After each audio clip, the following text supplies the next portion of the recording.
You'll be surprised to know the truth about arthritis in children. Most people think arthritis only affects older adults. But children, yes, even very young ones can get it, and it's not found early, it can cause lasting joint damage. As a parent, you know it's easy to miss little changes in your child. Could be a slight limp, not wanting to play a game, or a complaint about leg pain that quickly disappears. These things could be early signs of juvenile arthritis. Today, I want to explain what juvenile arthritis is, how to spot it, and what you can do if you're worried.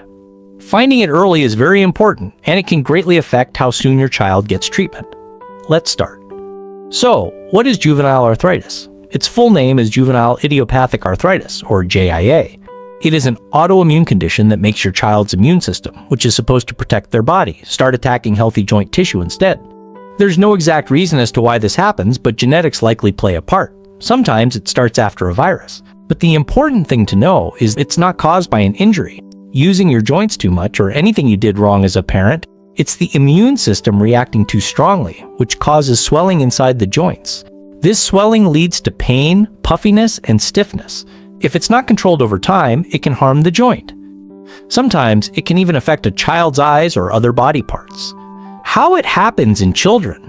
Knowing what JIA is brings us to the next important point. How does it appear in children? Kids might not describe pain like adults do. They might not say, "My knee hurts." They might just stop running during playtime or avoid sports they used to like. But here are the signs I tell parents to watch for. Swelling in one or more joints, especially knees, fingers, or ankles. A limp, especially when they first get up in the morning. Complaints of pain that cannot be matched to any injury.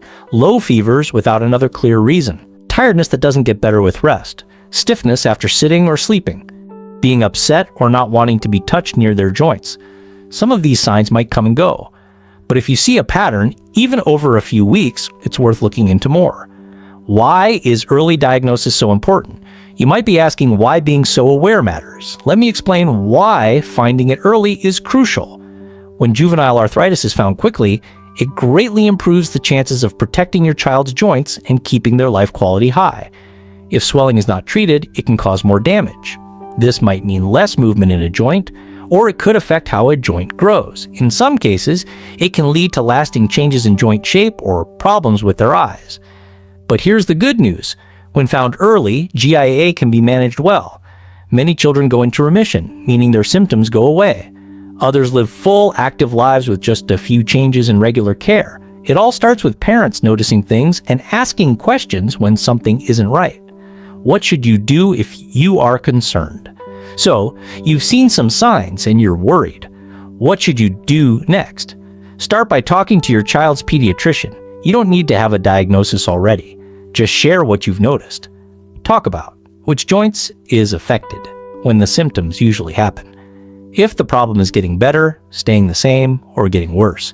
Any other new unusual things like fevers or low energy. If needed, your doctor might send you to a pediatric rheumatologist.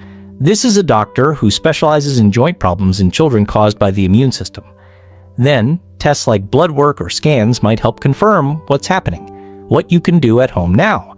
If you're still listening, that's great, because even before a diagnosis, there are useful things you can do at home. Next, I'll tell you about immediate steps you can take that might help your child feel better and make it easier for the medical team.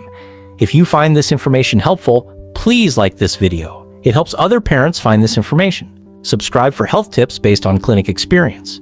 I share practical tips every week. First, keep a symptom diary. Write down what you see, when symptoms start, how long they last, which joints are involved, and what makes it better or worse. This gives your care team important facts. Second, encourage little movements. We don't want the joints to get stiff. Swimming is excellent, so is walking. Avoid activities that put a lot of stress on joints, but don't stop moving completely. Third, focus on daily routines. Good sleep, regular meals, and keeping stress low all help with swelling. You don't need special diets or pills right now. Next, what does treatment involve? Once you understand what to do at home, the next is getting professional treatment. What does treatment for juvenile arthritis usually involve? Treatment changes are based on the type and how severe the arthritis. But the goal is always the same: reduce swelling, stabilize the joints, and give your child the best chance to do well. Treatment might include medicines to reduce swelling, physical or occupational therapy, possibly medicines to calm the immune system. ongoing checkups to adjust the plan over time. When these treatments are followed regularly, they can greatly reduce flare-ups and help your child stay active. Do not overlook the emotional aspect. Besides medical treatments, it's very important to think about your child's feelings. Pain is one challenge, feeling different is another. Children with long-term health problems often struggle emotionally. This is especially true if they can't do activities or constantly have to explain why they can't keep up. So, emotional support is just as important. Talk to your child. Don't let them be frustrated. Help them stay connected to the things they love, even if they have to do them a little differently. If needed, connect with others, support groups, online forums, or a good school counselor. Before we conclude, I want to repeat a key point. Juvenile arthritis occurs in subtle ways. Parents who pay attention and ask questions are often the first to notice it.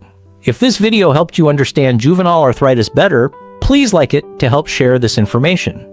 For clear, factual health information for families, we post videos like this every day.